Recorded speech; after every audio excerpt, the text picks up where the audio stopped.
Hello' everyone, কি খবৰ? আশা কৰোঁ সকলোৰে ভাল। অলৰেডি তোমালোকৰ মাজত মাথো এটা দিন আছে হয়নে? চ' তোমালোকে যিমানখিনি পঢ়িব লাগে পঢ়িছাই। তোমালোকে নিজৰ বেষ্ট দিছা, একো ভয় কৰিবলগীয়া নাই। এণ্ড তোমালোকে এক্সাম হলত যায় যাতে নাৰ্ভাছ নোহোৱা, সেইটো কাৰণে কি কি পইণ্টছ তোমালোকে মনত ৰাখিবা মই এই ভিডিঅ'টো তোমালোকক জনাই দিছোঁ হ'ল। চোৱা, কিছুমান চিক্ৰেটছ থাকে mastering the HSLC strategy, tactical guide to exam hall dominance. Exam হলত কেনেদৰে তোমালোকে ডমিনেট কৰিব পাৰা মই কৈ দিছোঁ। চোৱা, এক্সাম হলত মেইন কথা হ'ল কাম মাইণ্ড। অকণমান ধৈৰ্যৰে কাম এটা কৰিবলৈ শিকিবা হ'ল। যাই পেলাই তোমালোকে অধৈৰ্য হৈ নাযাবা বা নাৰ্ভাছ হৈ নাযাবা হ'ল। এইটো এটা বছৰেকীয়া পৰীক্ষাহে আৰু একো নহয়। Calm mind is equal to correct answers. যিমানেই তোমালোকে নাৰ্ভাছ নহ'বা তোমালোকৰ সিমানেই কাৰেক্ট এনচাৰ আহিব হ'ল। দেন দ্য এণ্ট্ৰি, বিফ'ৰ তোমালোকে এক্সাম 9টা বজাৰ পৰা হ'ব হয়নে? তোমালোকে আধা ঘণ্টা 45 মিনিট আগতেই যাতে তোমালোকে এক্সাম চেণ্টাৰ পোৱাগৈ। অলৰেডি আই থিংক তোমালোকৰ 8:30 মানত সোমাব দিব। তোমালোকে ট্ৰাই কৰিবা যে 15 মিনিট মানে 45 মিনিট আগত তোমালোকে যাতে এক্সাম চেণ্টাৰটো পোৱাগৈ হ'ল। চ' 30 মিনিটছ বা 45 মিনিটছ আৰ্লি পাবা। ডিপ ব্ৰেথ ল'বা, টেনশ্যন ল'বলগীয়া একো নাই। তাত বহুত ষ্টুডেণ্ট দেখিবা, কিছুমানেতো বহি চাই থাকে, কিতাপ চাই থাকে হয়নে? টেনশ্যন ল'বলগীয়া একো নাই। তুমি যি পঢ়িছা সেইখিনিৰ ওপৰতে জাষ্ট বিলিভ ৰাখিবা হ'ল। Affirmation tell yourself that you are prepared হ'ল, যে আই এম প্ৰিপেয়াৰ্ড। মই যিমানখিনি পঢ়িব লাগে পঢ়ি আছোঁ বুলি তোমালোকে নিজেই ভাবিবা হ'ল।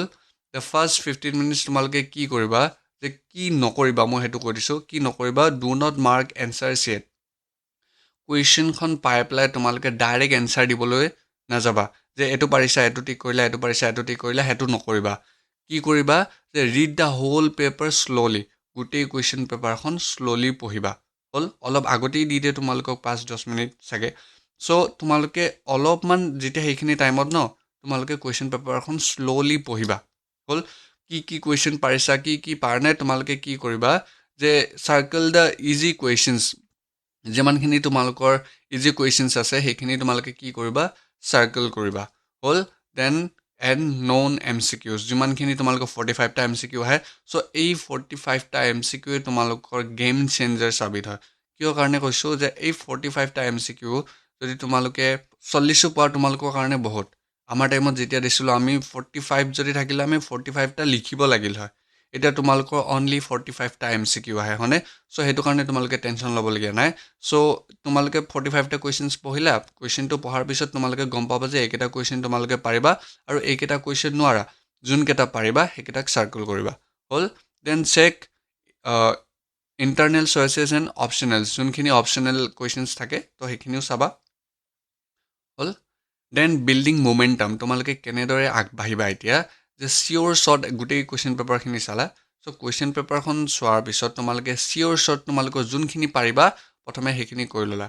এইটো পাৰিছা এইটো পাৰিছা এইটো পাৰিছা এইটো পাৰিছা কৰি ল'লা। দেন তোমালোকে কি কৰিবা, 1 মাৰ্কছৰ মানে 2 মাৰ্কছৰ এক্সামখিনি কুৱেশ্যনছখিনি তোমালোকে এটেম্প কৰিবা হ'ল। 2 মাৰ্কছৰ কুৱেশ্যনখিনিতো যোনখিনি পাৰা সেইখিনি প্ৰথমে এটেম্প কৰিবা। মানে এজ এ হ'ল তোমালোকৰ এটাই কথা ক'ব বিচাৰিছোঁ, যে কুৱেশ্যন পেপাৰখন তোমালোকে শ্ল'লি চোৱাৰ পিছত যোনকেইটা কুৱেশ্যনছ তোমালোকে পাৰিবা অনলি সেইকেইটা কুৱেশ্যনছ প্ৰথমে কৰি ল'বা হ'ল। দেন বিল্ডছ কনফিডেন্স ফাৰ্ষ্ট, মানে কুৱেশ্যনখন চাই পেলাই তোমালোকে ইজি কুৱেশ্যনছ কৰি প্ৰথমে কনফিডেন্সটো নিজৰ বিল্ড আপ কৰি লোৱা হ'ল। বিল্ড আপ কৰিলা, তেন্তে ৰাউণ্ড 1ত কি কৰিবা, যে ইজি কুৱেশ্যনছখিনি কৰিবা। যোনখিনি কুৱেশ্যনছ তুমি পাৰিছা সেইখিনি কুৱেশ্যনছ তোমাৰ স্পীডো হৈ যাব হয়নে? So' round 1 is complete. Then in round 2ত কি কৰিবা, যে মিডিয়াম কুৱেশ্যন, যোনখিনি কুৱেশ্যনছ তোমালোকে অলপমান ফ'কাছ কৰিব লাগিব। যে যোনখিনি কুৱেশ্যনছ তুমি ভাবিছা যে অলপ মনত আছে কিন্তু অকণমান চালে হৈ যাব, এটা পইণ্ট মই পাৰিলেই পাৰি যাম। চ' সেইখিনি কুৱেশ্যন অকণমান ফ'কাছ কৰিবা। ৰাউণ্ড 2ত তোমালোকে কি কৰিবা, যে মিডিয়াম কুৱেশ্যনছখিনি কৰিবা। দেন ৰাউণ্ড 3 তোমালোকে কি কৰিবা, যোনখিনি কুৱেশ্যনছ তোমালোকৰ কাৰণে টাফ লাগিছে বা লেন্দি কুৱেশ্যনছখিনি তোমালোকে একদম একদম পিটিকা কৰিবৰ কাৰণে ৰাউণ্ড 3ত কৰিবা হ'ল। So' this is the round 1 and round 2, round 3। Round 1ত কি কৰিবা, স্পীড কৰিবা ইজি কুৱেশ্যনছখিনি। ৰাউণ্ড 2ত মিডিয়াম কুৱেশ্যনছখিনি কৰিবা যাতে তোমালোকৰ পাৰিলেই হৈ যায়গৈ হ'ল। এণ্ড ৰাউণ্ড 3 তোমালোকৰ টাফ আৰু লেন্দি কুৱেশ্যনছখিনি কৰি ল'বা হ'ল। দ্য আৰ্ট অফ প্ৰেজেণ্টেশ্যনছ, এক্সামত কেনেদৰে লিখিবা, যে এক্সামিনাৰ্ছে কি ভাল পায় বুলি কৈছে, যে ক্লিন হেণ্ড ৰাইটিং, চাফ চিকুণ ভাল পায়। New answers is equal to new line. চোৱা ইয়াত ডেফিনেশ্যন বুলি লিখিছে আণ্ডাৰলাইন কৰিছে, ইয়াতে প্ৰচেছ বুলি লিখিছে আণ্ডাৰলাইন কৰিছে। চ' যেতিয়াই তুমি নতুন লাইন এটা লিখা, যে ছাপ'জ সালোক সংশ্লেষণৰ বিষয়ে লিখিব দিছে বা কিবা এটা পইণ্টৰ তুমি পয়মৰ চামাৰি লিখিব বিচাৰিছা বা সাৰাংশ লিখিব দিছে হ'ল, সেই পইণ্টটোৰ নামটো লিখি পেলাই তুমি কি কৰিবা যে আণ্ডাৰলাইন এটা কৰি দিবা হ'ল। এইটো বুজায় যে সেইখিনিৰ পৰা এটা নতুন কিবা এটা আৰম্ভ হৈছে হ'ল। দেন আণ্ডাৰলাইন দ্য কি ৱৰ্ডছ, পইমটোৰ ধৰি লোৱা তুমি চামাৰি লিখি আছিলা, কিবা কিবি পালা, চ' তাতে ইম্পৰ্টেণ্ট যোনখিনি কি ৱৰ্ডছ হ'ল সেইকেইটা কি কৰিবা লাহেকৈ আণ্ডাৰলাইন কৰিবা। দেন ডায়েগ্ৰাম, য'তেই লাগে ডায়েগ্ৰামছ তাতেই আঁকিবা। চ' ছামথিং লাইক দিছ, কেনেকৈ আঁকিছে চোৱা হ'ল। দেন ক্ৰাইচিছ প্ৰট'কল, এতিয়া কুৱেশ্যনছ পেপাৰত কিছুমান এনেকুৱা কুৱেশ্যনো থাকিব যোনখিনি কুৱেশ্যন তুমি দেখি নোৱাৰিবাই, এনেকুৱা কুৱেশ্যন থাকিবই হয়নে।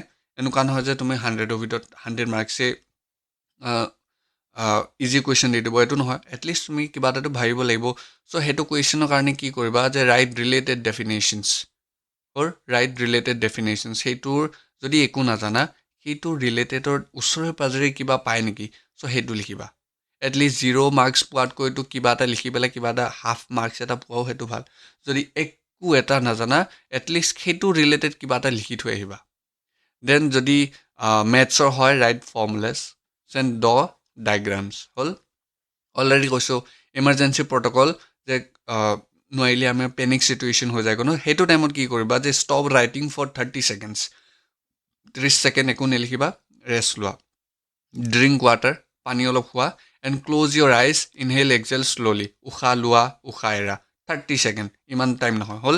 Panic last minutes, exam last hours, যিমানখিনি কুৱেশ্যনছ নোৱাৰা সেইখিনি কুৱেশ্যন লাষ্টৰ কাৰণে থৈ দিয়া হ'ল। Then the final polish, last 10 মিনিটছত তোমালোকে কি কৰিবা যে ৰিচেক, কি কৰিবা MCQs নাম্বাৰিং তুমি ভালদৰে কৰিছানে চাবা। Then verify question numbers, then check spelling and steps. তাৰপিছতে কিবা যদি পইণ্টছ তোমালোকৰ সেই এনচাৰটো লিখোঁতে মিচিং হৈছিলে সেইটো তোমালোকে এড কৰি দিবা হ'ল।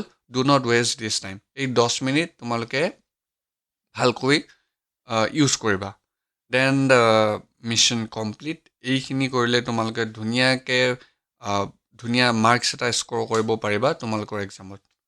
ঠিক আছে, বেছি টাইম নহ'লেও আশা কৰোঁ তোমালোকে ভিডিঅ'টো ভাল পাইছা। ভাল লাগিলে লাইক কৰিবা, শ্বেয়াৰ কৰিবা এণ্ড ছাবস্ক্ৰাইব কৰিবা। আকৌ লগ পাম, ঠিক আছে, বাই।